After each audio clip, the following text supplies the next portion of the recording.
ಅನ್ನೋ ವಿದ್ಯಾರ್ಥಿ ಅವನು ವಾದಿರಾಜರ ಶಿಷ್ಯರಾಗಿರುವಂತಹ ವೇದವೇದ್ಯರು. ಆ ವೇದವೇದ್ಯರು ವಾದಿರಾಜಾಷ್ಟಕಂ ಎಂಬುದಾಗಿ ಸ್ತೋತ್ರವನ್ನು ಮಾಡಿಕೊಟ್ಟಿದ್ದಾರೆ. ಅಂತಹ ಸ್ತೋತ್ರದ ನಿರೂಪಣೆಯನ್ನು ಮಾಡ್ತಾ ಇದ್ದಾನೆ. ಅವನಿಗೆ ಸ್ವಾಗತ.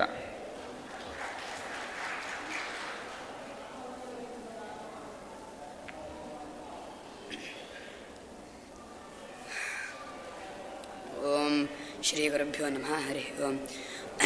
ಪ್ರಾರಂಭವಾಕ್ಯಜಲಧಿರ್ಭುವನೈಕಸಾರಂ ಸ್ವೈರಂ ಕೃತೋರುವಿಧವೇತಪಥಪ್ರಚಾರಂ ಆರಂಜಿತಾಮರಜನಂ ಸುಖಚಿಚ್ಛರೀರಂ ಧೀರಂ ಸ್ಮರಾಮಿ ಹೃದಯ ಸತ್ಯವತೀ ಕುಮಾರಂ ಅಭ್ರಮಂ ಭಂಗರಹಿತಂ ಅಜಡಂ ವಿಮಲಂ ಸದಾ ಆನಂದತೀರ್ಥಮತುಲಂ ಭಜೇತಾಪತ್ರಯಾಪಹಂ ವಿಮಲಸಕಲಗಾತ್ರಂ ಶುದ್ಧಕೈವಲ್ಯಪಾತ್ರಂ ಶುಭಗುಣಗಣಸಾಂದ್ರಂ ಭೂಮಿಭೂಷಾಮಣೀಂದ್ರಂ ವಿದಿತಸಕಲಶಾಸ್ತ್ರಂ ಸಾಧುಚಿತ್ತಂ ಯತೀಂದ್ರಂ ತುರಗವದನಭಾಜಂ ನವಮಿ ಸದ್ವಾದಿರಾಜಂ ಅರ್ಥಿಕಲ್ಪಿತಕಲ್ಪೋಯಂ ಪ್ರತ್ಯರ್ಥಿಗಜಕೇಸರಿ ವ್ಯಾಸತೀರ್ಥಗುರುರ್ಭೂಯಾದಸ್ಮದಿಷ್ಟಾರ್ಥಸಿದ್ಧಯೇ ಕೋಲವ್ಯಾಸ ಹಯಗ್ರೀವ ಪದಕಂಜಮಧುವ್ರತಂ ಶ್ರೀವಿಶ್ವೋತ್ತಮಯೋಗೀಂದ್ರಂ ವಂದೇಹಂ ವಾದಿರಾಟ್ ಪ್ರಿಯಂ ವಿಶ್ವೋತ್ತಮಮುನೇಃ ಸೂನುಂ ನೌಮ್ಯಹಂ ವಿಶ್ವವಲ್ಲಭಂ. ಶ್ರೀ ಗುರುಭ್ಯೋ ನಮಃ. ಹರಿ ಓಂ. ಪೀಠದಲ್ಲಿ ಆಸೀನರಾದಂತಹ ಶ್ರೀಪಾದರಿಗೆ ನಮಸ್ಕರಿಸುತ್ತಾ, ಈ ಜಗತ್ತಿನಲ್ಲಿ ಆಚಾರ್ಯರಂತೆ ಪ್ರಭಾವ ಬೀರಿದ ಮತ್ತು ಶತಮಾನ ವ್ಯಕ್ತಿಗಳು ಎಂದರೆ ಶ್ರೀ ವಾದಿರಾಜ ಗುರು ಸಾರ್ವಭೌಮರು. ಇಂತಹ ಗುರುರಾಜರ ಪ್ರಭಾವದಿಂದ ತನ್ನ ಜೀವನದಲ್ಲಿ ಸೋತು ಹೋದಂತಹ ಒಬ್ಬ ವ್ಯಕ್ತಿ ತಾನು ಬರೆದಂತಹ ಒಂದು ಪುಸ್ತಕದಲ್ಲಿ ಈ ರೀತಿಯಾಗಿ ಹೇಳುತ್ತಾನೆ. ವಾದಿರಾಜ ಎಂಬ ವ್ಯಕ್ತಿ ನಾನಿದ್ದ ಕಾಲದಲ್ಲಿ ಇರಲಿಲ್ಲ. ಎಂದರೆ ಭಾರತದ ಬಹುಭಾಗದ ಜನರನ್ನು ನನ್ನ ಮತವಾದಂತಹ ಕ್ರಿಶ್ಚಿಯಾನಿಟಿಗೆ ಕನ್ವರ್ಟ್ ಮಾಡುತ್ತಿದ್ದೆ. ಹಾಗಾಗಿ ಇಷ್ಟು ಪ್ರಭಾವ ಬೀರಿದ ಮಹನೀಯರು ನಮ್ಮ ಗುರುಗಳಾದಂತಹ ವಾದಿರಾಜರು. ಇಂತಹ ಈ ವಾದಿರಾಜರ ಸ್ವರೂಪವನ್ನು ತಮ್ಮ ಪ್ರಿಯ ಶಿಷ್ಯರಾದಂತಹ ಮತ್ತು ಮೂಲ ರೂಪದಲ್ಲಿ ಗವ್ಯ ಸ್ವರೂಪರಾದಂತಹ ವೇದವೇದ್ಯರು ತಮ್ಮಿಂದ ರಚಿಸಲ್ಪಟ್ಟಂತಹ ವಾದಿರಾಜಾಷ್ಟಕದಲ್ಲಿ ಅದ್ಭುತವಾಗಿ ವರ್ಣಿಸಿದ್ದಾರೆ. ಇಂತಹ ಈ ವಾದಿರಾಜಾಷ್ಟಕದ ಚಿಂತನೆಯನ್ನು ಯಥಾಮತಿಯಾಗಿ ಮಾಡಲು ಉದ್ಯುಕ್ತನಾಗಿದ್ದೇನೆ. ವೇದವೇದ್ಯರು 10 ಶ್ಲೋಕಗಳಿಂದ ಕೂಡಿದಂತಹ ಈ ವಾದಿರಾಜಾಷ್ಟಕದಲ್ಲಿ ಒಂದು ವಿಶೇಷತೆಯನ್ನು ತುಂಬಿದ್ದಾರೆ. ಏನೆಂದರೆ ಈ 10 ಶ್ಲೋಕದ 3ನೇ ಮತ್ತು 4ನೇ ಪಾದಗಳು ವಂದಿತಾಂಘ್ರಿಗಂ ಸದ್ಭಿರ್ ವಾದಿರಾಜಂ ನತೋಸ್ಮ್ಯಹಂ ಎಂದರೆ ಎಲ್ಲ ಶ್ಲೋಕದ 3ನೇ ಮತ್ತು 4ನೇ ಪಾದ ಒಂದೇ ಆಗಿದೆ.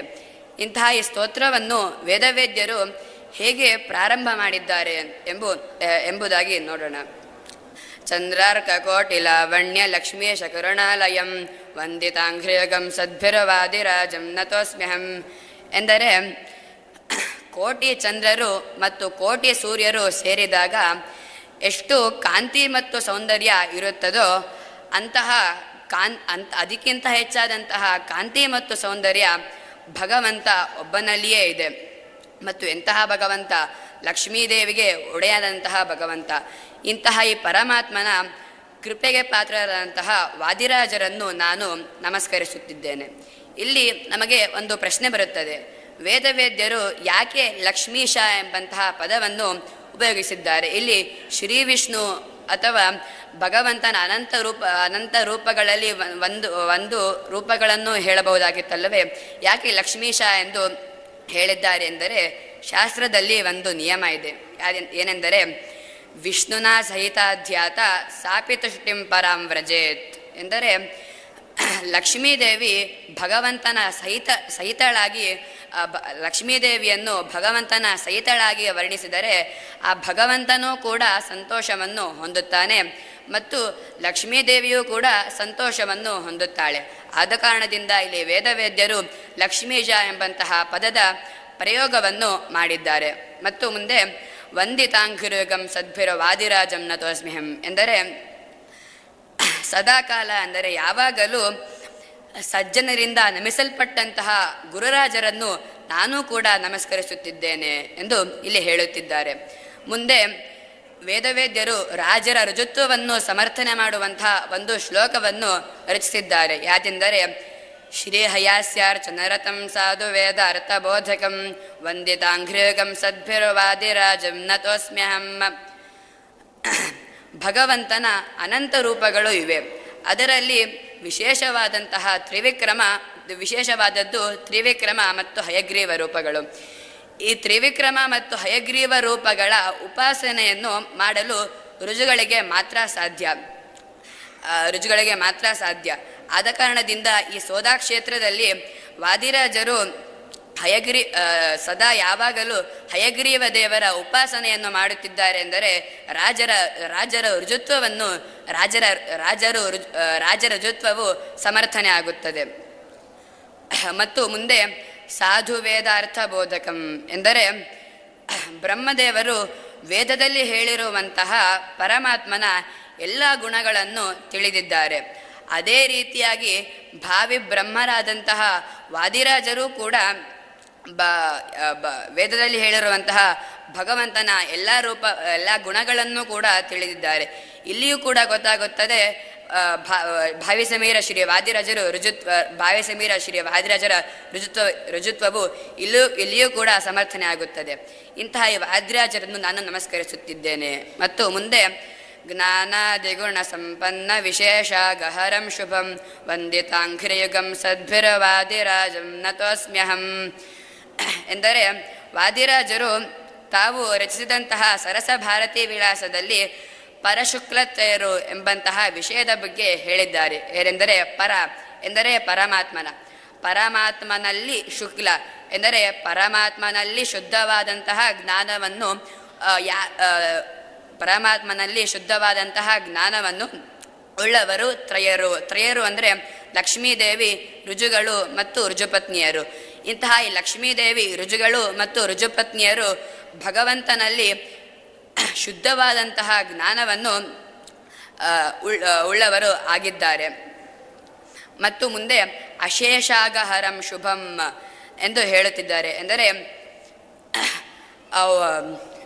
ಅಶೇಷಾಗಹರಂ ಶುಭಂ ಎಂದರೆ ವಾದಿರಾಜರು ನಮ್ಮ ಎಲ್ಲ ಪಾಪಗಳನ್ನು ನಾಶ ಮಾಡುತ್ತಾರೆ ಮತ್ತು ಮಂಗಳಕರವಾದಂತಹ ಈ ವಾದಿರಾಜರನ್ನು ನಾನು ನಮಸ್ಕರಿಸುತ್ತಿದ್ದೇನೆ.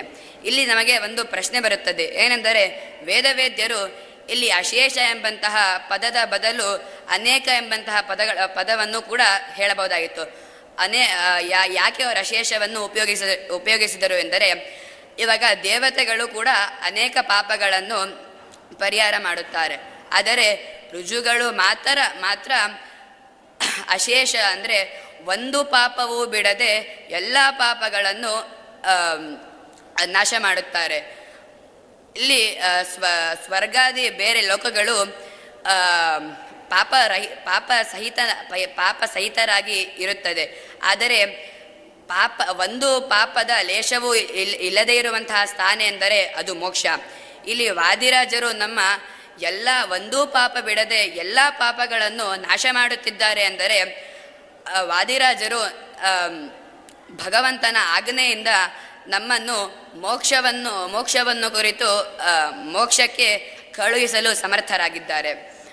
ಇಂತಹ ಈ ವಾದಿರಾಜರನ್ನು ನಾನು ನಮಸ್ಕರಿಸುತ್ತಿದ್ದೇನೆ. ಮತ್ತು ಕೊನೆಯಲ್ಲಿ ಹೇಳುತ್ತಿದ್ದಾರೆ, ಪರತೋ ವ್ಯಾಸದೇವಸ್ಯ ನಿವಸಂತಂ ಮಹಾದ್ಯುತಿಂ ವಂದಿತಾಂಘ್ರಿಯುಗಂ ಸದ್ಭಿರ್ವಾದಿರಾಜಂ ನತೋಸ್ಮ್ಯಹಂ ಎಂದರೆ ಹೇಗೆ ಮಧ್ವಾಚಾರ್ಯರು ಊರ್ಧ್ವ ಬದರಿಯಲ್ಲಿ ವೇದವ್ಯಾಸರ ಅಗ್ರಭಾಗದಲ್ಲಿ ಕುಳಿತು ಅಧ್ಯಯನವನ್ನು ಮಾಡುತ್ತಿದ್ದಾರೋ ಅದೇ ರೀತಿಯಾಗಿ ವಾದಿರಾಜರು ಕೂಡ ಈ ಸೋದಾ ಕ್ಷೇತ್ರದಲ್ಲಿ ವೇದವ್ಯಾಸರ ಅಗ್ರಭಾಗದಲ್ಲಿ ಕುಳಿತು ಅಧ್ಯಯನವನ್ನು ಮಾಡುತ್ತಿದ್ದಾರೆ. ಮತ್ತು ಇಲ್ಲಿ ಮಹಾದ್ಯುತಿ ಎಂಬಂತಹ ಪದವನ್ನು ಉಪಯೋಗಿಸಿದ್ದಾರೆ. ನಾರಾಯಣ ಪಂಡಿತಾಚಾರ್ಯರು ಮಧ್ವವಿಜಯದಲ್ಲಿ ಕೂಡ ಮಧ್ವಾಚಾರ್ಯರನ್ನು ವರ್ಣಿಸುವಂತಹ ಸಂದರ್ಭದಲ್ಲೂ ಕೂಡ ಮಹಾದ್ಯುತಿ ಎಂಬಂತಹ ಪದವನ್ನು ಉಪಯೋಗಿಸುತ್ತಾರೆ. ಈ ಪದದ ಅರ್ಥವೇನೆಂದರೆ ಅತ್ಯಂತವಾದಂತಹ ಪ್ರಕಾಶವುಳ್ಳಂತಹ ಮತ್ತು ಅದ್ಭುತವಾದಂತಹ ಉಳ್ಳವರು ಮಧ್ವಾಚಾರ್ಯರು ಎಂದು ನಾರಾಯಣ ಪಂಡಿತಾಚಾರ್ಯರು ಮಧ್ವಜದಲ್ಲಿ ವರ್ಣಿಸಿದ್ದಾರೆ. ಅದೇ ರೀತಿಯಾಗಿ ವೇದವೇದ್ಯರು ಕೂಡ ಇಲ್ಲಿ ಅದ್ಭುತವಾದಂತಹ ಅತ್ಯಂತವಾದ ಪ್ರಕಾಶವುಳ್ಳವರು ಮತ್ತು ಅದ್ಭುತವಾದಂತಹ ಜ್ಞಾನವುಳ್ಳವರು ವಾದಿರಾಜರು ಎಂದು ಇಲ್ಲಿ ವೇದವೇದ್ಯರು ವರ್ಣಿಸಿದ್ದಾರೆ.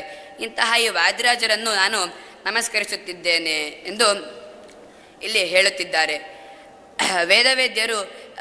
ವೇದವೇದ್ಯರು ನಮಗೆ ಇಂತಹ ಈ ಸ್ತೋತ್ರವನ್ನು ನೀಡಿದ್ದಾರೆ. ಈ ಸ್ತೋತ್ರವನ್ನು ನಾವು ಸದಾಕಾಲ ಪಠನೆ ಮಾಡಿ ಮೋಕ್ಷವನ್ನು ಕುರಿತು ಹೋಗಲು ಪ್ರಯತ್ನವನ್ನು ಮಾಡಬೇಕು ಎಂದು ಹೇಳುತ್ತಾ ನನ್ನ 2 ಮಾತುಗಳನ್ನು ಹಯಗ್ರೀವರೂಪಿ ಭಗವಂತನಲ್ಲಿ ಸಮರ್ಪಿಸುತ್ತಾ ಶ್ರೀಕೃಷ್ಣಾರ್ಪಣಮಸ್ತು.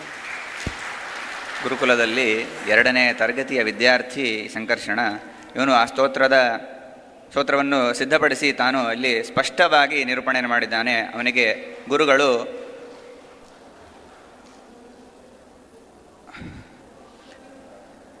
ಶ್ರೇಯಸ್ಸನ್ನು ಪ್ರಾರ್ಥಿಸಲಿ ಎಂಬುದಾಗಿ ಕೇಳ್ತಾ ಇದ್ದೇನೆ.